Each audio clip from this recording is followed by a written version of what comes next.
Hey, it's Greg. This is the Square Pizza Pod, cooked up by Sheryl Co.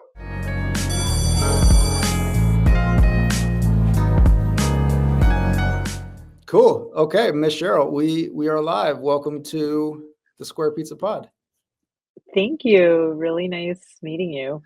You as well. How's 2025 treating you so far? I mean, it's busy. For me, it feels a little bit like a continuation of 2024. So, had a nice little break in between 2024 and 2025. So, yeah, feels good so far. I'm also not based in LA or anything, so though I have friends and relatives there, so Yeah. we're all okay. But yeah, that's it's uh it's literally starting 2025 with um, you know, a garbage fire, whatever is Yeah. the experience for some people, but I've been doing okay. Well, good. And you're the first guest, Square Pizza guest of 2025, so no pressure, but Hey. also we have to ask, are you like a resolutions person for the year? Are you like a quarterly person? Are you not a goals person? Like, where do you shake out on the resolution piece? Yeah, so I'm not really such a big resolutions person, though I find myself kind of like just doing a reset, so it's not necessarily like I'm absolutely not. I just don't like get a gym membership or anything like that. But and there's data about that, like gyms make the most money in January and then people just kind of drop off. So but I've been I one of the things I've been thinking a lot about is just like, people's focus on productivity and like my inability as kind of an overachiever to say no to things. And I think part of my goal this year is just to be really targeted and to give myself permission to say no to things that Yeah. I either, don't have the time or energy to do. And that sort of flies in the face of my nature of like being an overachiever combined with trying to be like a people pleaser. These things combined like lead you to overextend yourself. Yep. So so yeah, I'm trying to be a little bit more targeted about the things that I agree to do and what I want to do, especially professionally. So yeah, I think that this sort of a resolution, I guess, but not I don't technically think of it as one. Yeah. I love that. I had a mentor once say that no is a complete sentence. And sometimes I take it to heart and use it too far the other end of the spectrum, maybe than you. So I probably need to meet in the middle somewhere with you. So I say probably no less, but over the years I've gotten pretty good at saying no. I love that. Like you don't have to qualify it. You can just say no. Yeah, free advice. Take it for what it's worth. Hopefully it helps and doesn't burn too many bridges. Well, cool. And so I think you're coming from the West Coast today. Is that right? I am. I'm based in Seattle. Great. So, you know, it's the Seattle gray light season, which is Yeah. just fine by me. I'm used to it. We're in Charlotte, but we have some partners and some listeners on the West Coast. But yeah, how are things looking in Seattle today?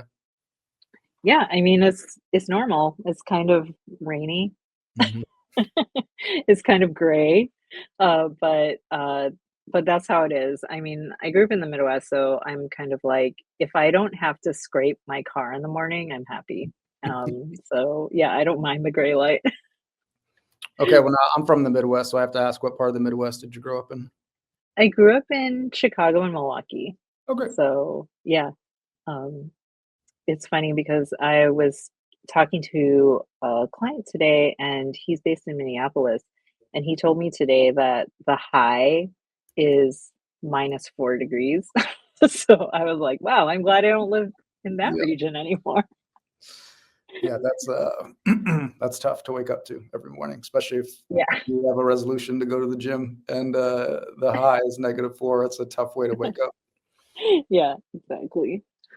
Well, cool. Sheryl, thanks so much for joining. Yeah, really cool experience, kind of around, um, design, kind of human focused design, and also the overlap with education and higher education and systems level thinking. So much I think of some of the work we elevate and have talked about before on the Square Pizza Pod and through some of our other work as well. So really excited to have you.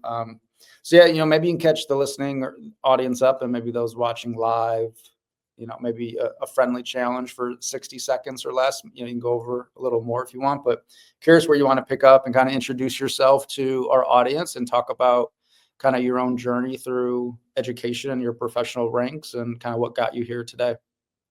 Yeah, for sure. So, in terms of my own education, I consider myself a designer, technically a design strategist and design researcher. Wow. But my formal education is not in design. I study journalism and political science at Syracuse University.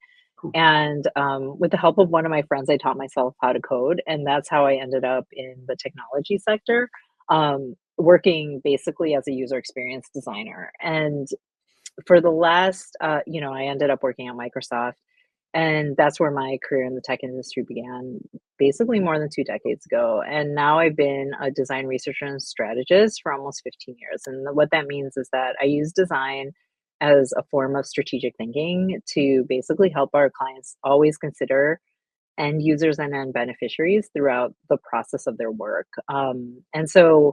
Oftentimes, like, people ask me, like, when I say I'm a designer, they're like, "Oh, are you like a interior designer or like fashion designer or something like that?" It's like, no, it's a different kind of design that is meant to center those who are most affected by products and services, a lot of them being like technology products, and how we can better design for people in general. And yeah, and as you mentioned before, that's what we call human centered design.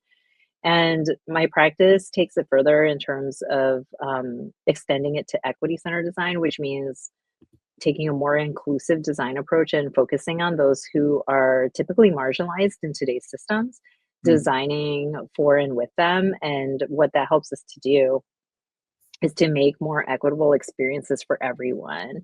So in education, that means, when you focus on the most marginalized or under-resourced of students, at the end of the day, all students benefit. So that's how I use design in my own practice, and that I use that in my design studio as well.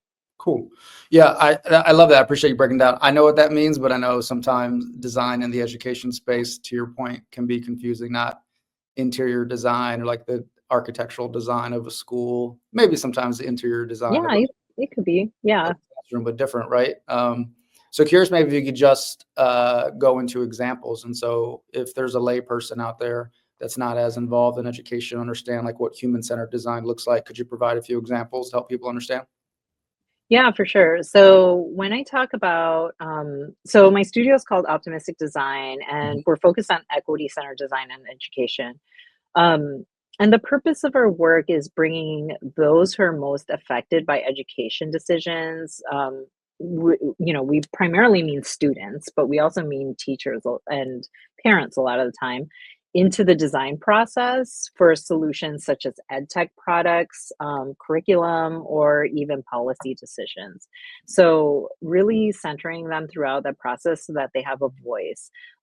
So, a good example of this and how we elevate student, teacher, parent voice in our work, we do a lot of work, for example, with the Gates Foundation. And what we do is we do co design with students to help inform their investments. So, what this looks like is, a good example of this is we worked on a project recently with them called Modernizing Math.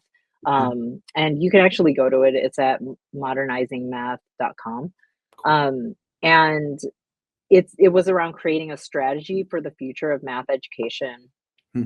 and how it could be focused more on equitable learning so that all kids can benefit, all kids can think of math as, an important avenue for learning. A lot of kids right now don't, like, they say, I'm not a math person, and this was a way of trying to um, see why they thought that and correct for that. So we worked with students to imagine what math future could look like, and then translated their desired outcomes into a strategy that would lead to those outcomes, in a report and toolkit called Modernizing Math. Hmm. And what's nice is that this can be used by funders or by policymakers to kind of think about shaping math in the direction of what students themselves want to see. And we got a lot of really great feedback and input from the students who are involved in this process. A lot of them were kind of like they're just like not used to being asked to design the future, right? And oftentimes students are the recipient of other people's ideas of what they should be learning and thinking. And so it felt like it was, it had some reciprocity in terms of being valuable for students as well. Yep. And I think that's a good example of how we bring end users and end beneficiaries into our work, um, to help influence decision makers into kind of taking seriously what they have to say about what will eventually be their own experiences. So yeah, in some ways we were also helping students themselves become designers, like be part of the design process. So that's kind of, Yeah. it's almost like a meta practice, like we're using design to help others become designers who usually aren't involved in those processes. And yeah, that's what we mean when we talk about equity centered design. Yeah, that's really cool. I love that approach. I agree with it. We try to do some of it in our work as well when it's applicable. For the person out there that's maybe unsure or not convinced yet, why, like, what would be your rebuttal, or why do you think it's important, at least in this case, to center students and get their feedback on what they want and what the future of mathematics should look like according to students? Yeah, I mean, I think students oftentimes just, like I said before, like they're recipients of these kinds of experiences, like, let's say ed tech products that exist. And I think without their input, oftentimes, like these things don't resonate with them, right? Whether like culturally or not. Like, oftentimes students talk about how boring things are and how it doesn't seem to apply to their real life. And so a lot of our work as well is focused on like how do we make things more culturally responsive to students? How do we make things more customizable so that it resonates with students? And like I think young people have very different ideas than like people from like my generation, or like how adults kind of think about how students should learn or what they should be learning. And when they have input into that process, they can more readily say what resonates with them, even if you're just testing your products with students, things will come up about like what resonates with them, what doesn't.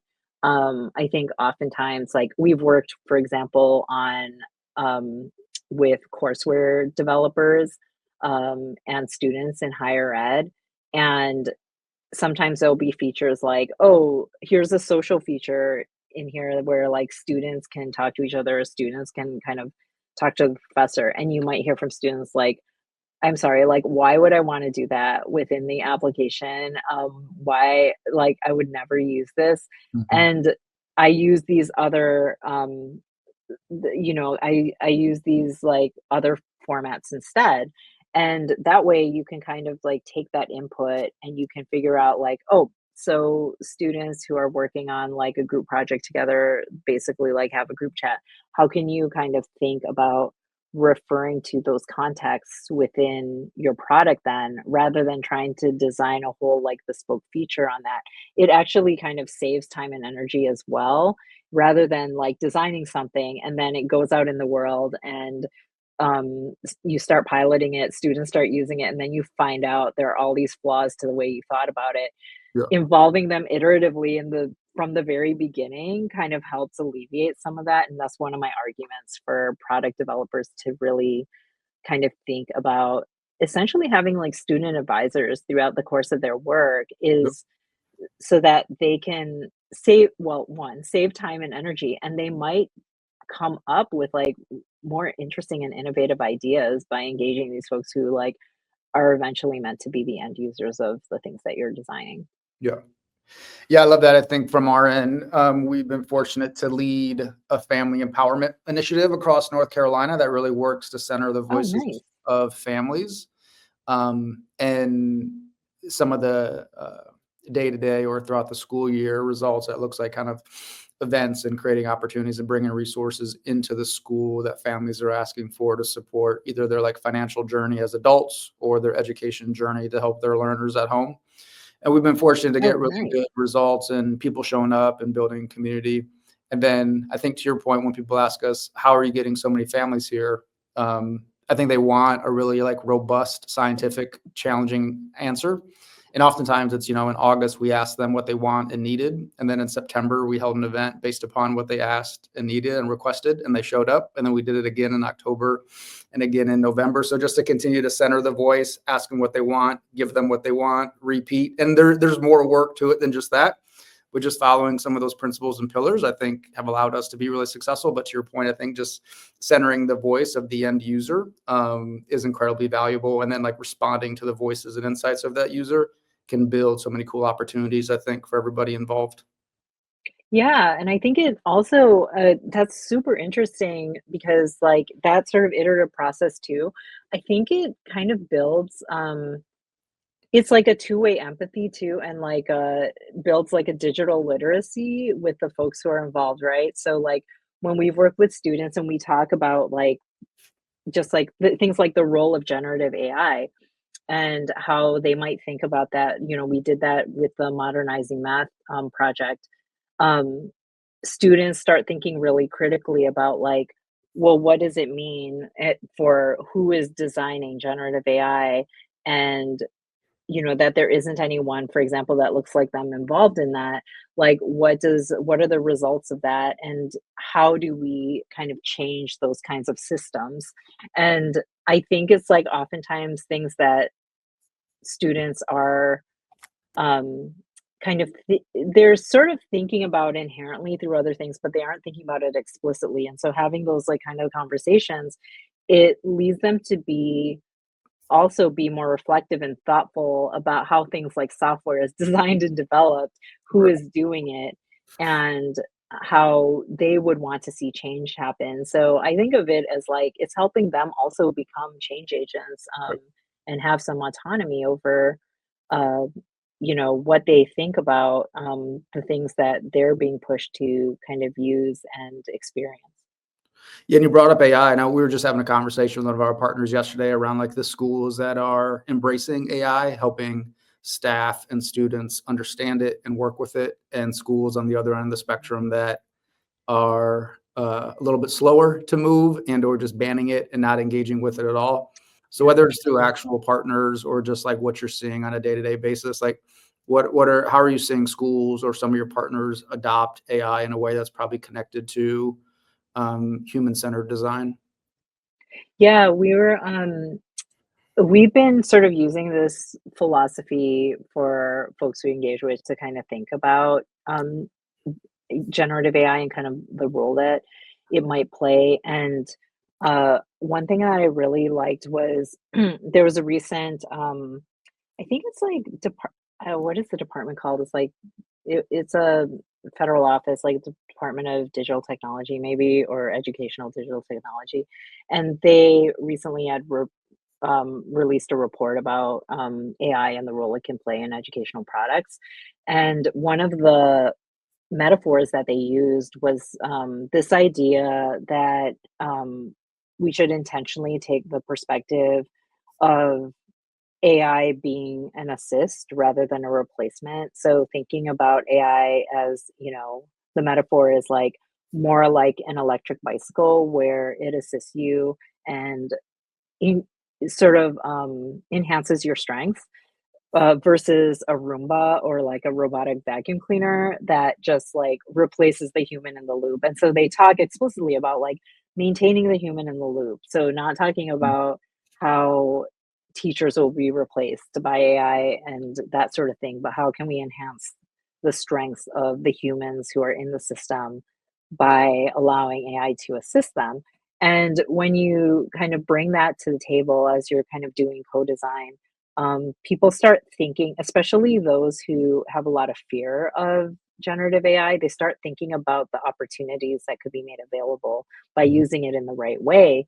And having worked with teachers, like a lot of them are just like, I'm just like scared. I'm kind of like scared of this technology. But when you start describing it in that way, it's like, oh, it would be great for me to be able to spend more valuable teaching time, but have some of these other things like lesson planning and what have you um, enhanced by like these AI tools. And I think it's again like these kinds of engagements where we're doing this kind of like qualitative research and co-design. It leads to a sort of digital literacy or an empowerment when it comes to like digital tools are just not things that'll fall into your lap, but it's things that you can be part of determining and designing. It helps people like kind of view it through a different lens. And that's one reason that when we're kind of doing these kinds of things, we set up kind of like student advisory panels and also teacher advisors so that they're kind of involved throughout the process. They see how it happens. And that way, they kind of get a sense of like an end to end process and they kind of understand what it takes as well to kind of design good digital products with them in mind. Yeah. Yeah. My guess would be also in the name of, digital equity and just access, is that the students and the families that get access to hardware and software and internet connectivity, but then also know how to navigate AI earlier on, will be better prepared to navigate it in 5, 10 Ye- years than withholding that information or just not Yes. allowing those students and families to understand how it works. Then 10 years later, they're already so far behind with those that have caught up and know how to maximize and leverage AI to make you more efficient or more strategic in the work that we do on a day-to-day basis. Yeah, and if it's banned, yeah, like you're saying, if it's banned, it's like people don't then learn how to become literate in it, to navigate it, to use it for the right things, or to question it, right? Because then it's like others are getting this sort of education and how to use it, whether good or bad. And yeah, just banning it entirely, I think, is a move that doesn't help anyone develop digital literacy around these emerging technology products. So yeah, I think exposure and also like having those kind of conversations that involve criticality of like what should you be using this for versus what you should not be using this for. I'm also an instructor, um, at the university level, and I have to say, like, I have this discussion with my students as well, which is like, hey, where I'm not going to keep you from using, Claude or whatever to help you write things, but I want you to attribute it because I mean, I think it's getting so good that at some point we won't be able to detect it. I think I Yeah. can like, I sometimes see writing and I'm like, this is clearly from ChatGPT. And I'm like, all you have to do is tell me. Tell Yeah. me that it's from ChatGPT. And then we can kind of talk about whether that was like a good thing to do or not, or whether it made sense to use it in that context, and where it's actually potentially hindering your learning if you're using it. Because I don't mind kind of like using Chat GPT or something like that as sort of a research assistant. But when everything you produce is coming from it, you're also kind of saying nothing. So I think there's, like, that idea of, like, you have to engage in critical thinking around these products as well, even when you're actively using them. This is a bit micro, but I'm curious, like what's current market expectations or standards to cite AI? Like, is there like a APA or an MLA expectation, or what's current expectation inside higher ed about how to even cite AI and something like that? We don't even know, right? And so we're just kind of, like, making it up as we go along. I don't think there's a standard right now. There might be, but maybe I don't know about it. But at least in my Sounds like a class, project opportunity for your design yeah, firm. maybe so. Thank you. Yeah, I'll happy to pitch. Happy I'll to also pitch it. put yeah, I'll think about doing that. I mean, it is something that comes up all the time Yeah, where it's kind of like, well, I just asked them to cite it, like footnote it as though you're citing something else, yeah. right? And but I don't even know if that's the right way of doing it. It's just for me, it's like a service to me to be able to understand where things are coming from. But yeah, I do think there's like maybe some sort of standard that's needed if it doesn't exist already that I would find that very useful, to be honest, and to be able to point to. Yeah. Well, I know you mentioned the Gates Foundation. We'll go there in a moment, but I think even with some of our partners on the philanthropic side, as they're reviewing grant applications, they've looked and asked Yeah. us, like, hey, how do we know if some of these applicants are actually writing it or if it's AI? And the foundations haven't taken a stance or asked people to cite grant applications if something's AI or coming from them or not. And so I think it's these questions are, I think, at a lot of people's mind, kind of within education or in the social impact space. Yeah, 100%. And honestly, like grant writing is really interesting space for using generative AI. As someone who's like filled out the longest, like most tedious grant applications, I think there are places where generative AI is really useful because it just kind of like rearranges your words to kind of match what they're asking. And yeah, I don't know. Like, it is something for them to think about is like, if people are actively using generative AI because, for example, something is really tedious, we might need to rethink, like, why are we making people do this to begin with, right? Like, is there a way of doing this that might make more sense? Because if Yep. I think we're getting into this weird space now where sometimes people are using generative AI to write things and then people are using generative AI to summarize what has been written. And Right. basically, it's just like Gen AI talking to Gen AI. Right. And then just like, what are we doing, you guys? Like, as a society, Yeah. like, why are we doing this? It's a good point. That brings up, yeah, a number of like kind of philosophical questions, right? Right. Like, are we just generating noise? Are we just going to reach a point where the computers are just talking to each other? I remember a few years ago when Google came out with that AI assistant where they did that demo where they're like, you can just say, schedule a haircut for me or whatever, and it'll call the place and like actually place the call, put it on your Google Calendar and whatever. Mhm. And it's like if you think about the absurd kind of end of that, the salon would also have like a scheduling bot, and these bots would just talk to each other back and forth forever without involving any of the humans. And we're like, wait, this is what's taking up our server space. This Yeah. is what we're ruining the environment for. Like, there's a point where, we have to kind of question the use of these tools and like whether the information that's being put out in the world is actually useful. So that's a much bigger question than a lot of the things that we're dealing with right now, though. That'll be part two on the podcast when you come back. Um, I think on the flip side of human-centered design, I mean, I understand it, I get it, I'm a fan of it, you obviously are.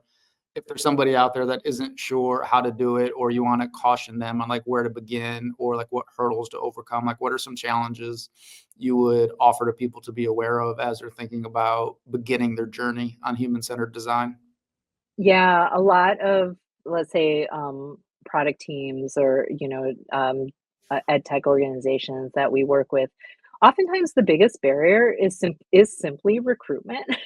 Like, I'm continually surprised by the fact that a lot of people don't involve end users iteratively throughout their process because they either don't have access to them or they don't know or they don't have the time or resources in order to be able to do outreach, to do all of like the logistics around even interviewing people or testing their or having people come in and test their products or what have you.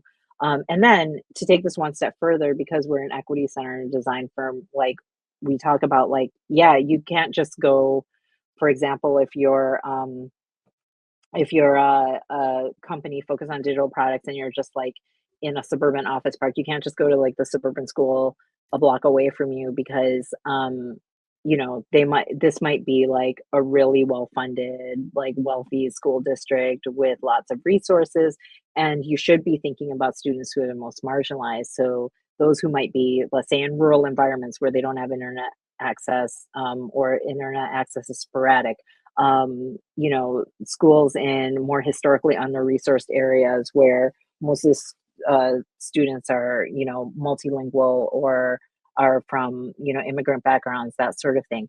And you add that layer on top of it, and the organization's already like, we have like so much trouble like recruiting. How are we now? We have to like go find like a school like on the other side of town or in like a rural environment and then just like try to do research for them.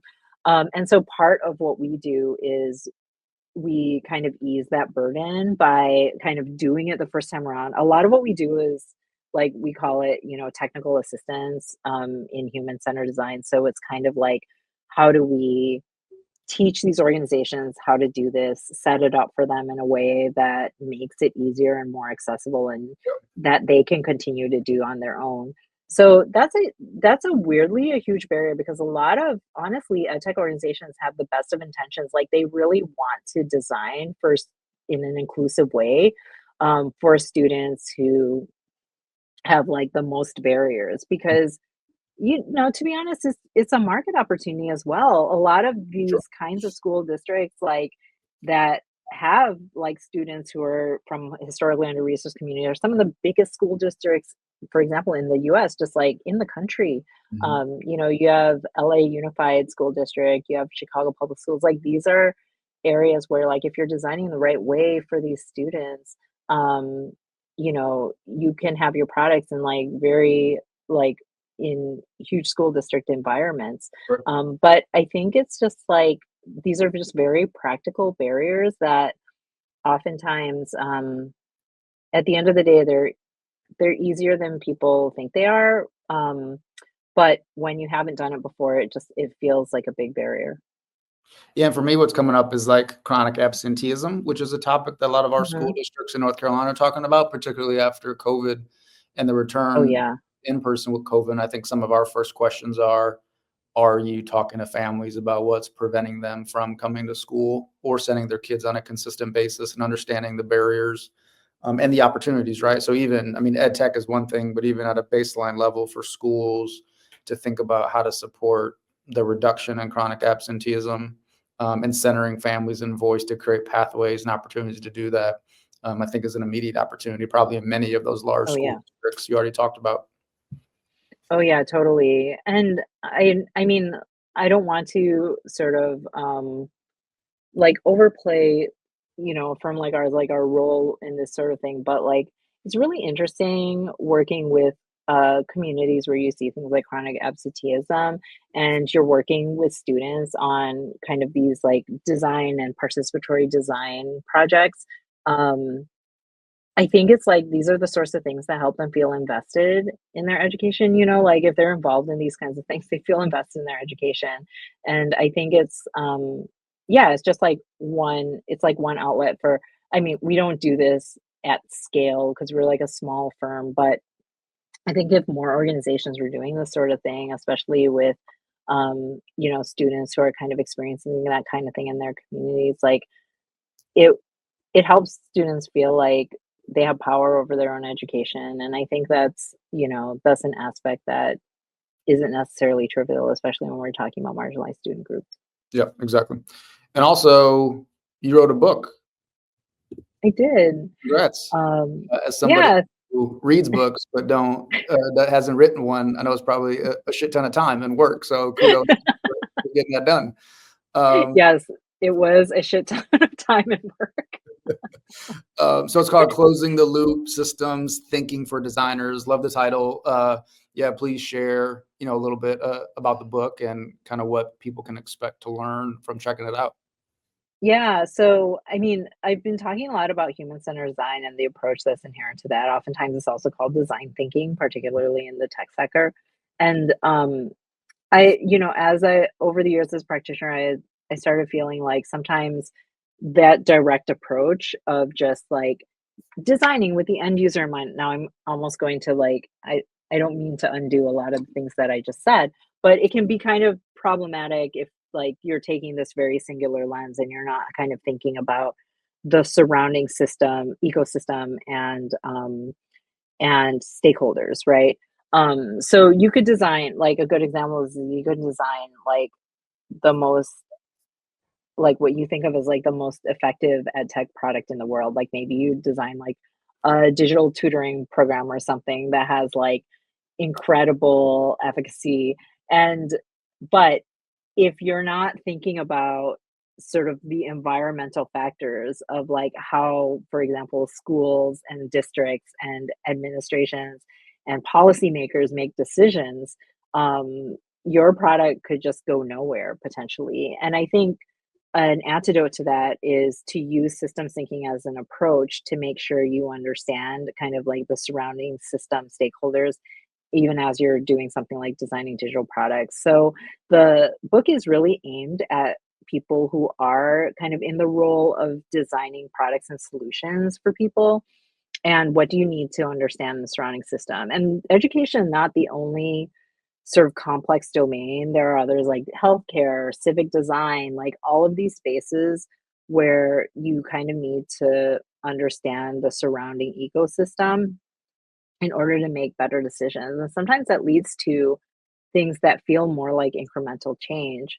And a good example of this is we were like a few years ago, we were working with the Gates Foundation on a grand challenge. So oftentimes philanthropies release these grand challenges where they want people to kind of problem solve around a singular space.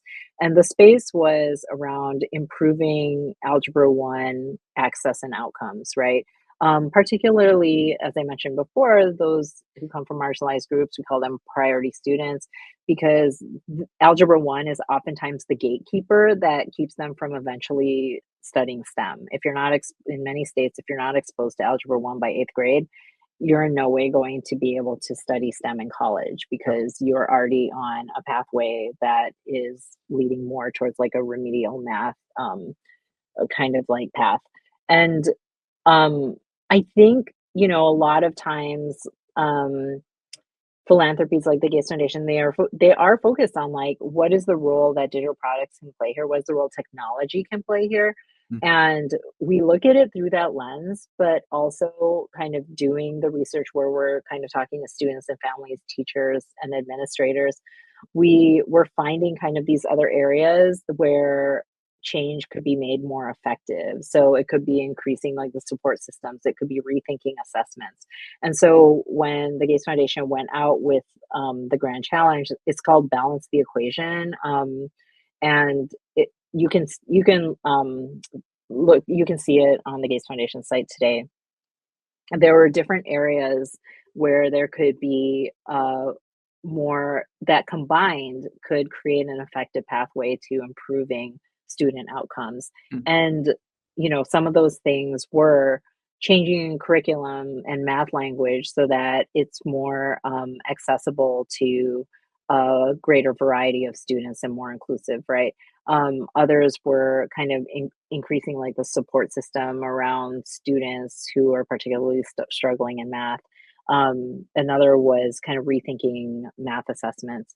And these things sound really obvious when you say them, but I think a lot of times in the technology sector, we don't think about those kinds of surrounding incremental change that will lead to successful implementation of, let's say, a digital solution or product.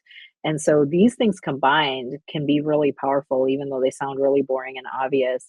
And I think that's what systems thinking is kind of thinking about these potential other outlets for that you can leverage in order to create the outcome you want, like we as a society want to see.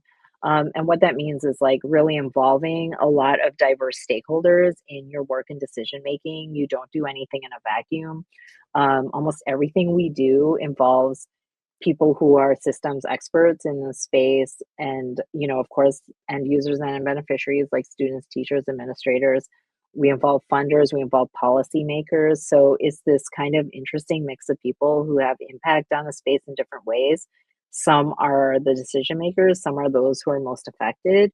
And by taking that approach, you can better solidify preferable outcomes. And I think that to me is what systems thinking is about.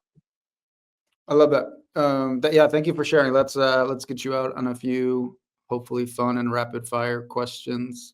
What musical artists are you listening to as you're writing books, traveling, helping people with human-centered design? What's your musical taste look like, Cheryl? Well, okay, I'm just like the biggest Beyonce stan, so like that's just foundational. Like I'm always like listening to Beyonce.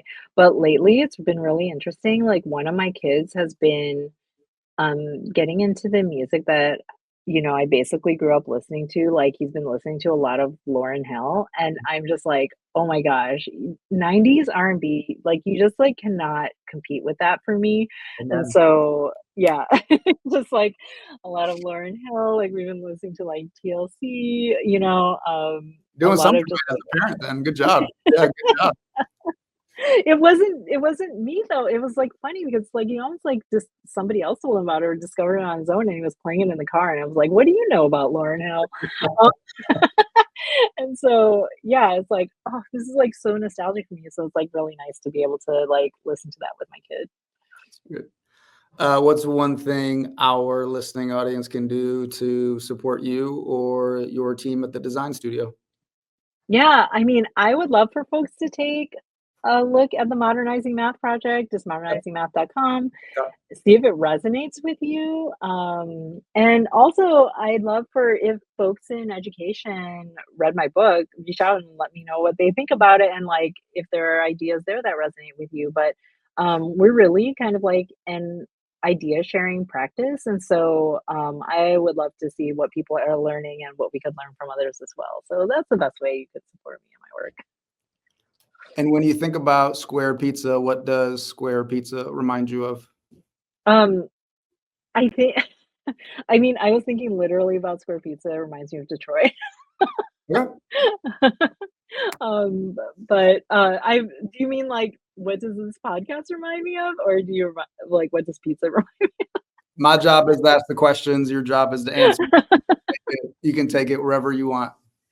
I think Square Pizza is the most underrated of pizzas. I think Wow. it is Great. my favorite of pizzas, to be honest, and, Good answer. I'm somebody who's had pizza everywhere. I've been to Italy and had pizza that was probably gonna be sacrilegious to some people, but Square Pizza is the one that, yeah, I love the most, honestly. What a good answer. What a good answer. So glad I asked. Um, well, Cheryl, thanks for joining. Thanks for all the work you're doing. Definitely hope some of our audience got some great insights from all the nuggets you dropped, and look forward to staying in touch along the way. Yeah, thanks, Greg. This was super fun conversation, and I'm so glad I joined. Great. Thanks so much. Thanks so much for checking out the Square Pizza Pod, making a few selfish requests. If you enjoyed the episode, please leave us a review on Apple Podcasts. It helps spread the word about the podcast, and share this with a friend. We appreciate it. Thanks.